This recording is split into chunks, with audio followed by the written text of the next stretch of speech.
No, but giving yourself to the application process genuinely shapes your thought process and makes you better. And that's something I really need us to enjoy. I am saying this because it's very important. Applying for scholarship will take a mental toll on you. Like it's a lot of work. And so you want to find a way to enjoy the process as you get along with it. I try personally not to do things that I can't enjoy. And if I have to do it, I have to find a way to enjoy it so that I can get the best out of it. So that's why, my wife and some friends of mine have often told me that I bring a lot of passion into many things that I do. It's intentional.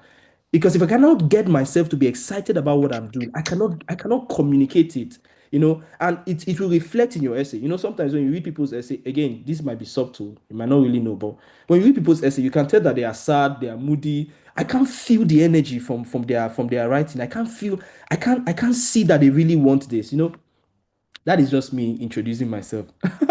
So my name is David, by the way.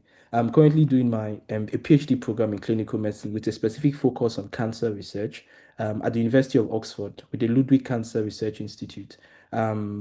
Before now, so that is on a fully funded scholarship internal to the University of Oxford, right? But before now, I did my master's program at Imperial College London, um, um, and and of course that's where I got to meet Chebuka. So, but then. I got the Commonwealth Masters Scholarship specifically for that application, and I'm going to be sharing a number of things to help you ace the Commonwealth Scholarship application. A little deep dive into some of the essays. I might not have enough time to talk about it, depending on your questions, right? So let the questions come in, depending on what questions you want to ask. Then we can address specifics. But I'm just going to go over some of the essays and tips to help you ace it. So I'm going to skip through this because my friend Chibuka already mentioned some of them. Just some key documentation you need for the Commonwealth Scholarship application. Now, if you're applying again, there are many different type of Commonwealth application. There is the Commonwealth Masters, Commonwealth PhD, split side scholarship, fellowship. There are many, but I'm not going to go too much into them because I think next 2 weeks someone else is going to be talking about the Commonwealth shared scholarships, and they're going to be giving a deep dive into that. And ideally, Commonwealth shared scholarship opens up after they close Commonwealth Masters. So I think Commonwealth Masters and PhD scholarship right now will end on the 14th of October. But further down, I think few weeks or maybe in that same week, I can't remember exactly when, they will probably open Commonwealth Shared. So you want to be prepared for that. And the good news is it's the same type of essays. So you should cash in on that. I don't want to go into that because you get 2 weeks time, more people will share that with you. But if I were you, I would start preparing for Commonwealth Shared even as I'm applying and preparing to submit for my Commonwealth Masters or PhD scholarship. Although shared is specifically for masters though. So if you are doing PhD, this is your only shot with the Commonwealth application. So yeah, obviously you need your personal statement, and it's important because you need this to apply to different schools. Now, unlike Chebuka, I did quite apply to a number of schools. I wasn't so, there sometimes it's good that you understand your unique situation, right? You know that your profile is heavy enough, and you know that your chances of getting some of these scholarships are significantly high. For me, I didn't want to dabble into that risk. So I actually applied to multiple schools. I did my application to Imperial, I did my application to Glasgow University, I did my application to Manchester University. And you need personal statements to do all of this application as well. Yeah, so those things are important. So you need these documentations to get all of to get into those universities and get admission. Now, this is what it is, right? I don't know. This might be too late for some people, but I prefer to apply for those universities, get the admission before the deadline for Commonwealth Scholarship, so that as I'm applying for the Commonwealth Scholarship, I am uploading my conditional offers. And that's what I did. I got at least two conditional offers before the deadline for the scholarship. So again, because the challenge with that is when you get the scholarship and you don't get admission, let's say for instance you focus only on, let's say, Imperial, which is very competitive, right? Or you want to go to Cambridge University, which is also very competitive, and you have not gotten your admission yet, and that's the only school you mentioned. If the deadline ends, you might not get a chance. Actually, even if you get the scholarship and you don't have the scholarship admission, you have lost it. So why take the risk, right? So that's why you want to spread the risk sometimes across different uni. Go for highly competitive, less competitive, and maybe least competitive, just to increase your chances. You've got three slots anyway. You could decide to use it. It's your choice. Again, it will take a certain level of effort. If you're ready to put in the work, why not do it? I don't want to undermine the importance of references because it's a very important documentation you need for your universities and also for Commonwealth. And for Commonwealth Scholarship, they ask for at least three references. If you have an academic reference, put it. If you've got a professional reference, from your place of work, you need it, and maybe a reference from a mentor who can attest to your character and good conduct. That is very important. Now, I want to quickly flip from this screen to show you something that I found with. Sorry, let me quickly dive into the. Sorry, this is distracting me. So I don't know if you can still see my screen. I specifically highlighted some of the guidelines that Commonwealth shared about your referee somewhere here. You said so. Let me start from this, and it's very important. Say when completing the references, referees should be asked to comment as fully as possible on the applicants, keeping in mind the following points for inclusion as appropriate. Now, before I go into what I'm about to read, I need to say this.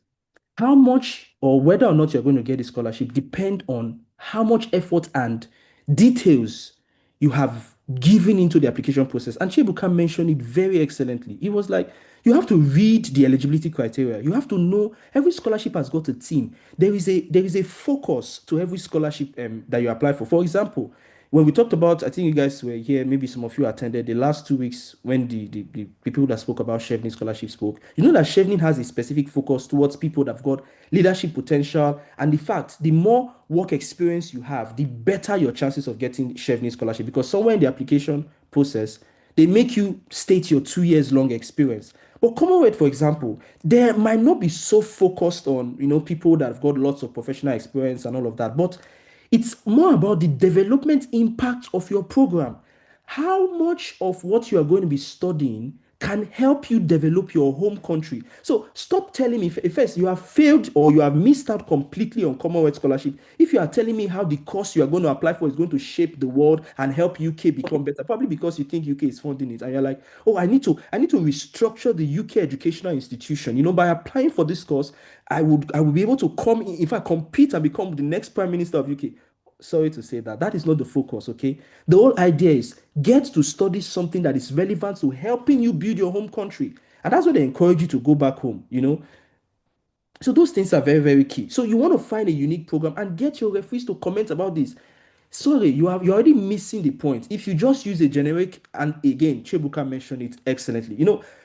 You need to celebrate the value you are getting from this this bootcamp. But let's get back to the topic of focus. Okay, because your people feel like sometimes, okay, I've made a first class, that is enough for me to get a scholarship. I've got 10 years work experience, enough to make me get a scholarship. Should I shock you? Maybe not. This might not be a shock for many of you. There are marking scheme to these things, and every single section of your application, including your essays, there are points. They help contribute to the overall grade you might score at the end of the assessment. So things like your references, how specific they are they addressing this topic? Now, see, for example, these are some of the things they highlighted. I don't know if you've seen this. How long and in what capacity your referees know you find this is generic. The referee's view on the applicant's suitability for the proposed scholarship and the need for the particular subject of study in the UK. Then see information on how and to what extent the applicant has shown ability in terms of what capacity to grab concepts and reasonable capacity for original thought and motivation. Da, da, da, da. Okay, see the applicant's potential to impact development in their home country. I specifically wanted to highlight this. So that's why when I communicate to my referees, I'm not just saying, oh, I want to apply for Commonwealth Scholarship. Can you write me a reference? Da da da da da, write anything. And sometimes you address it to whom it may concern. What is all that? Come on, guys. You apply for Commonwealth Scholarship, address it to CSC, find their address online, specifically address it. Don't use generic references and communicate these details to your referees. For instance, one of my professors back at uni, he specifically dedicated a section in my application commenting on how relevant the program I'm going to be studying is to the Nigeria, right? Because I'm also from Nigeria. And those things give you an edge. I don't want to focus too much on that, but we cannot overemphasize the importance of getting strategic quality references. Okay, so valid passports, I won't say that. Academic transcripts and certificates, you already know this. If you're at this stage applying for Commonwealth Scholarship already, you should be aware of all of these things. However, for masters, for PhD though, there is a little extra focus.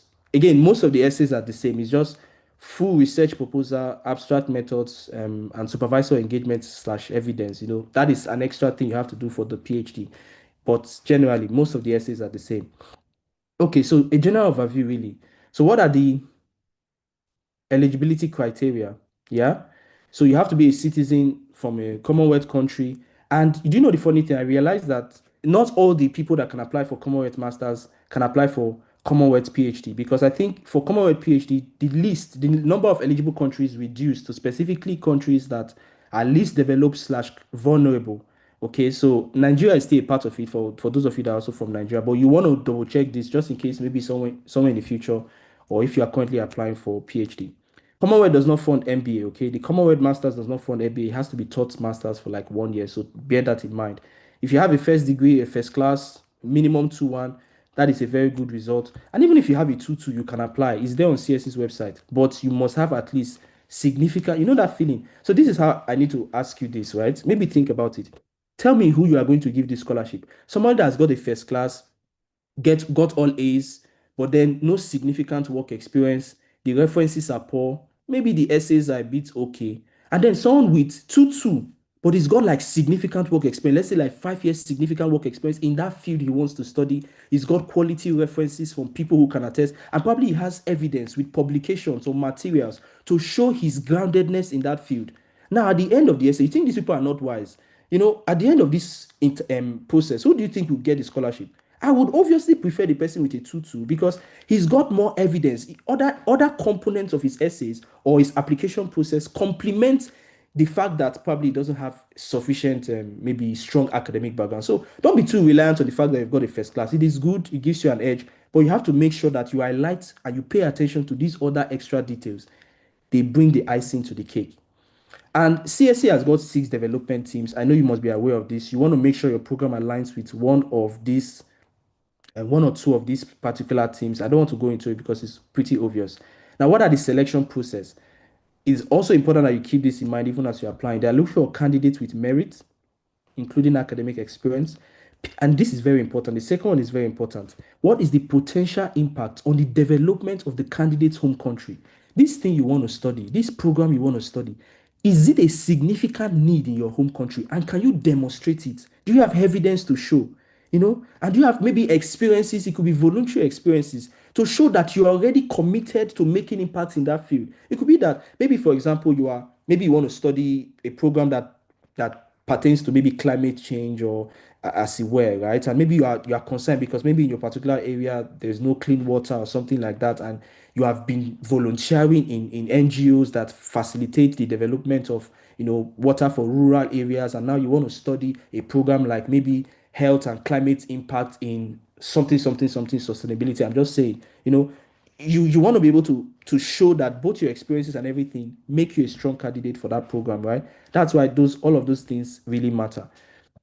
Okay, I won't want to focus more on the master's emphasis and the PhD emphasis. You must probably have read it. So now, what about completing the master's and PhD application form? What are some of the key things you would see? Because of time, I might not be able to delve into the details, but I will just give you a general overview. So there is a part of the application form. I believe if you're applying for this scholarship, you should have seen this already. But for those of you who are joining this webinar, just to get an overall insight into what the application process is like, okay, this might be useful. So you want to start by listing all your undergraduate and postgraduate university qualifications that you have obtained. There's a section in that form.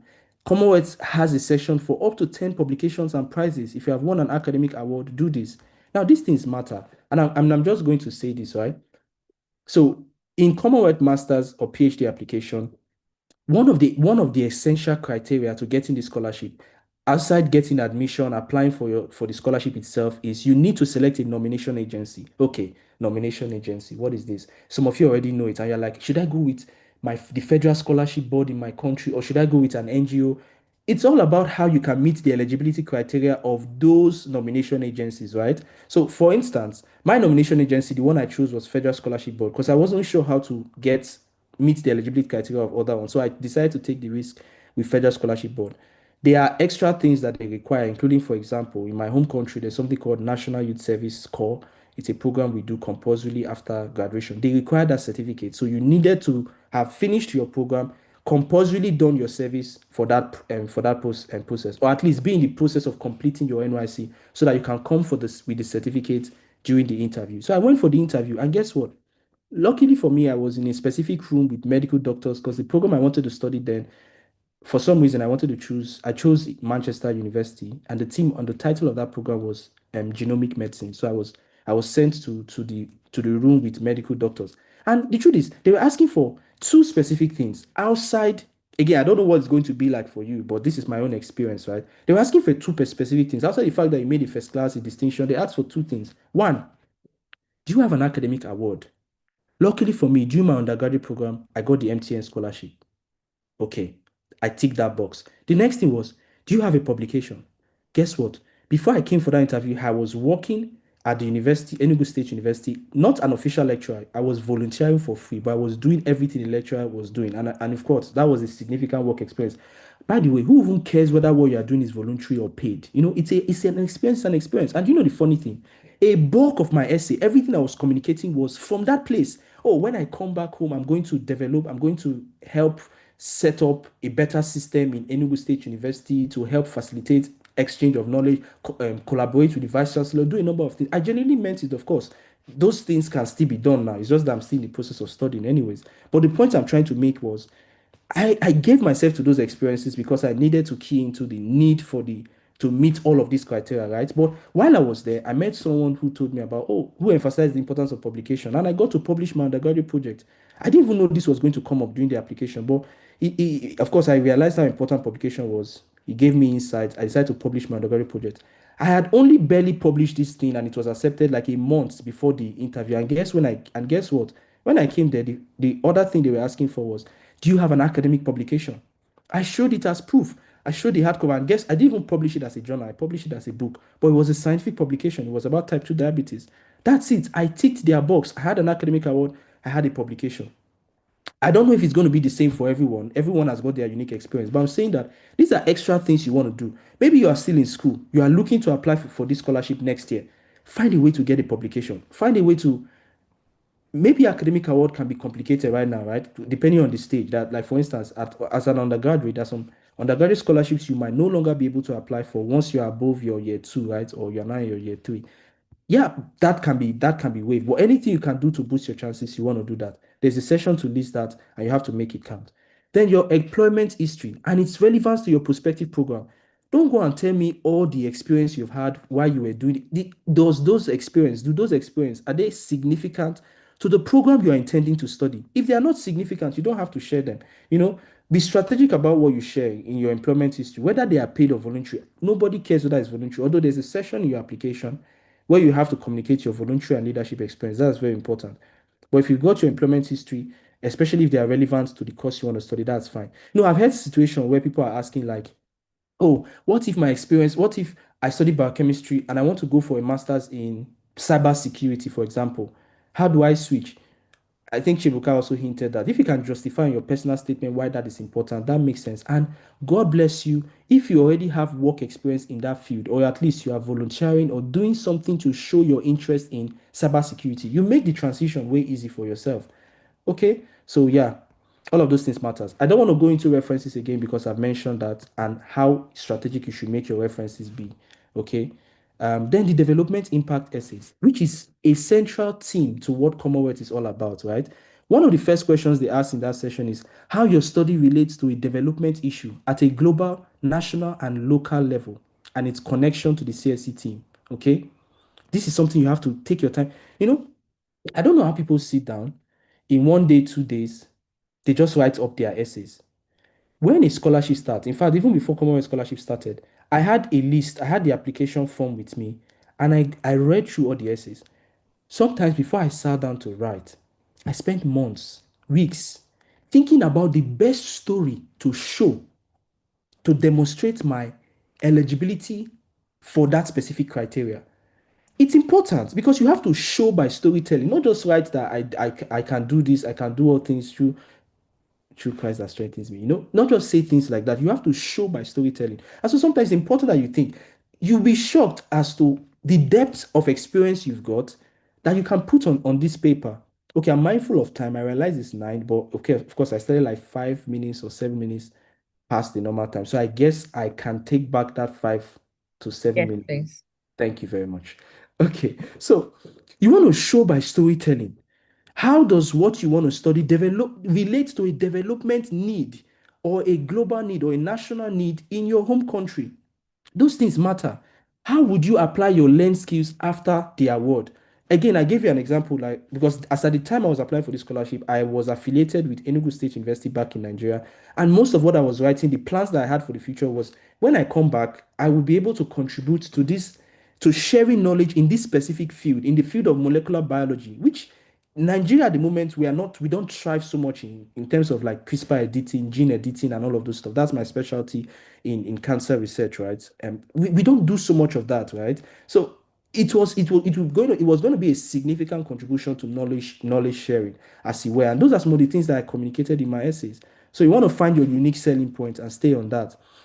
And as Shebuka also mentioned, while ChatGPT or AI tools can help frame your thought, you don't want to rely on the content they generate completely for your essay because no two persons are the same, right? And how the extent to which you personalize your story, personalize your essay to the point that it cannot be replicated by somebody else, the higher your chances. And sometimes your stories do not always have to sound overwhelming. You don't have to have gone to the US and done a conference with Donald Trump, invited the presidents of all the world together. You don't have to have, you must not have done all of those things. The little things you do in your community, that time you had an opportunity in that rural environment to do maybe a sensitization program to communicate the importance of safety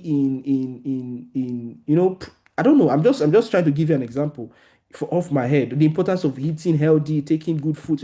I'm just saying it could be as small as that, but how you share it with the enthusiasm, with the passion, it could bring a whole new dimension to your story.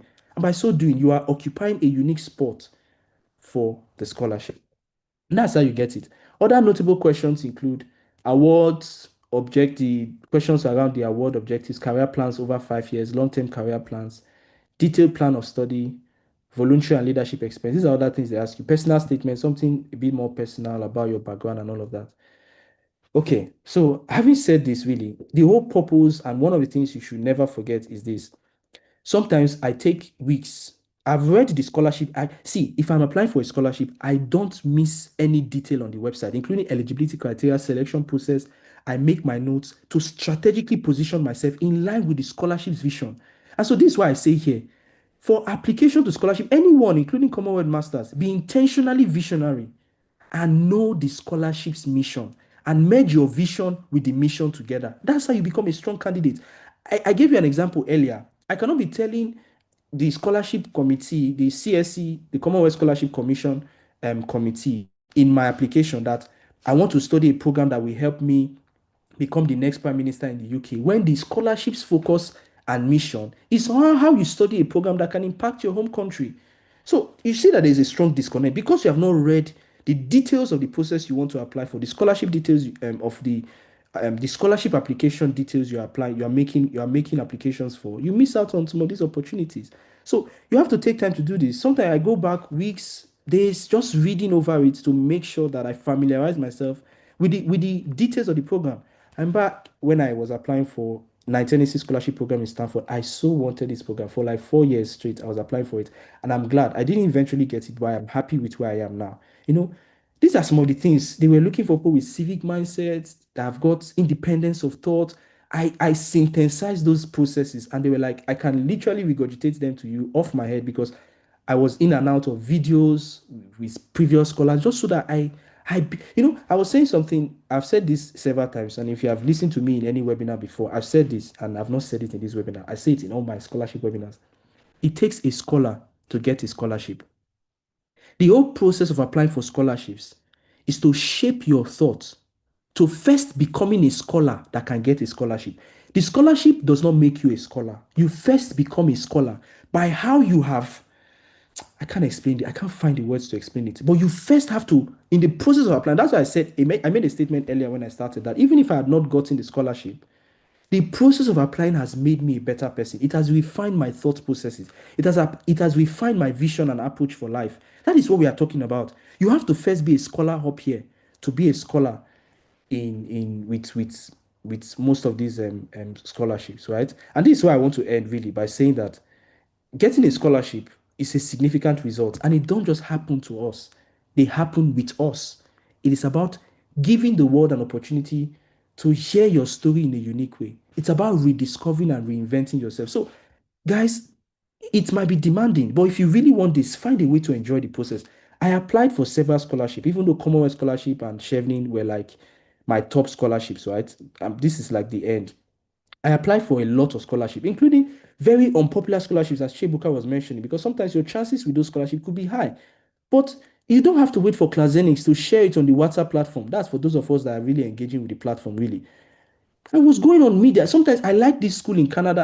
I went to Canada. I was searching this particular school in Canada. I discovered that just getting admission to that course was going to be funded. You would never see it advertised anywhere else. I just became so not obsessed, but I just became so interested in scholarships that I was just randomly Googling up schools. And this is something I would encourage you to do. When you browse a particular university, whether in the UK, US, look out for potential fees and funding options available at that university so that you can find those unannounced and unpopular scholarships that you can use. I have friends in the UK whose name I can't mention, doing programs in UCL, even one of the panelists who will be coming here shortly, good news, who had like Alan Nestor scholarship. As at the time he got Commonwealth Shared Scholarship, he got that scholarship as well. He waived that one and chose Commonwealth Scholarship. But guess what? The next year he reapplied for that scholarship and he still got it. You get the point. So I'm saying this to say that it's either you want this or you don't. And Chebuka mentioned something earlier when he started. It's either you are in or out. So if you are not ready, just maybe it's safe to find a different space. But if you are, surely this is the right place to be. I wish you the best of luck with your scholarship application question journey, and let's get the questions rolling in. Thank Awesome. you. Thank you very much. Can we really say a very big thank you to our speakers? This is a lot of value. Honestly, I wish I got this kind of insight when I was applying for my scholarship. I wish I had a boot camp like this, when I was applying for scholarship. But yeah, I was really, really so excited to hear our speakers and their experiences, hear your stories, and see how far you've come in your journey. And I'm sure a lot of aspiring scholars who are here tonight, they are inspired and they are encouraged in their journey. So please say a very big thank you on the chat. I can see a lot of thank you, thanks a million, thank you, stars. And yeah, a lot of persons are really, really so grateful for your stories, grateful for you being here. So thank you. All right, so we'll jump straight into the question and answer section. So please drop your questions on the chat. We're yet to respond to your questions. Our scholars are here, our speakers are here to just help to provide as much support from their experiences and from their knowledge to us all. So please and please continue to drop your questions. So I'll go straight to some of the questions we have here on the chat already.